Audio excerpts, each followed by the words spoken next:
Lesson 2. The old financial system.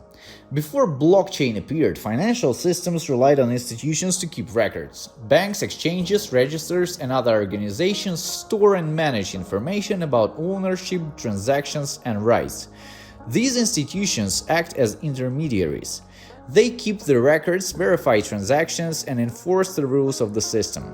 For example, if you own shares in a company, the record of your ownership usually exists in a private registry. The registry is controlled by an institution. You cannot directly change it. In most cases, you cannot even verify it independently. Instead, you rely on the institution to maintain the record correctly.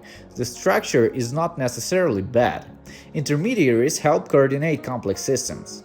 But this structure also creates limitations. Systems become slower, more expensive, and less transparent. Most importantly, users usually have to trust the institutions rather than verifying information themselves.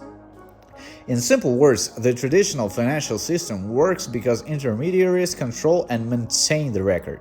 In the next lesson, we will explore why this system often makes investment inaccessible to most people.